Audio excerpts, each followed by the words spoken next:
ስግደቱን ፉክክር ባናደርገው ጥሩ ነው። አሁን ያለው አንዳንድ ልጆች ተሰልፈው ይፎካከራሉ። ስንት ሰግድክ? 10 አንተ ስንት ሰግድክ? 50 ከዛ በኋላ 10 ላይ ያለው 11 12 ይላል 13 ምን እያደረገ እንደሆነ ለራሱም አይገባው። አሁን በዚህ ስግደት 1 2 እያለ የክርስቶስን መከራ ማሰብ ይቻላል? ይቻላል? ንገሩኝ። እንዴት ይሆናል? መኪና ስትነዱ ስልክ አታውሩ የሚባለው እኮ ለዚህ ነው አይደል? ስልክ አታውሩ። ስልኩ ሐሳባችንን ምን ስለሚያደርግ ስለሚሰርቀው። እየሰገድን ለምንድን ነው ሂሳብ የምንሰራው እንደነጋዴ? እግዚአብሔር እየቆጠረ ነው የሚቀበልን። ለምን ቆጥሯለን? ስግደቱ ሐሳባችንን ይሰልበዋል።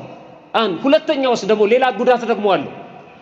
እንድንኩራራ ወይ እንድንሳቀቅ ያደርገናል። ከሰገድን በኋላ 5 የሰገደው ምን ሆኜ ነው 5 ብቻ ሰግጄ የሚደክመኝ ይላል። 50 የሰገደው ደግሞ ቀላል ሰው እንዳልመስል ይላል። እኔ እኮ 50 ነው የሰገድኩት ይላል። በቃ ተረሳ ክርስቶስ ማለት ነው። ስለዚህ ዓለም መቁጠር ነው። ቀኝ የምትሰጠውን ምን አቲ ነው የሚለው ግራ። አሁን ቤተክርስቲያን ስንት ቀን መጣችኋል? ቆጥራችሁ ታውቃላችሁ? አታውቁ። እሺ ወደ ቤት ስትሄዱ ወይ ወደ ስራ ስትሄዱ ወይ ወደ ቤተክርስቲያን ስትመጡ እስቲ እርምጃችሁን ቁጠሩ። ቁጠሩ እስቲ እርምጃችሁን። ለምንድን ነው እርምጃችሁን ማትቆጥሩት? ዓላማችሁ ስራ መሄድ ነው። ስራ መድረስ ነው ዓላማችሁ። ሲረፍድ ሮጥ ትላላችሁ፣ ሰዓት ገና ከሆነ ደግሞ ቀስ ትላላችሁ እንጂ ቁጥር አትቆጥሩ።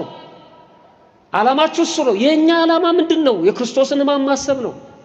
የኛ ዓላማ የራሳችን ኃጢአት እያሰብን ማልቀስ ነው። ስለዚህ ለምንድን ነው የምቆጥረው? አሰጋጆቹ ይቆጥራሉ፣ ምክንያቱም የተወሰነ ስላለ ማለት ነው። ኪርያላይሶን ሲሉ በጣታቸው ይቆጥራሉ። እሱን እየሰማን የህብረቱ ችግር የለውም። በተናጥል ስንሰግድ ግን መቁጠር የለብንም። ሌላው ስንሰግድ የ5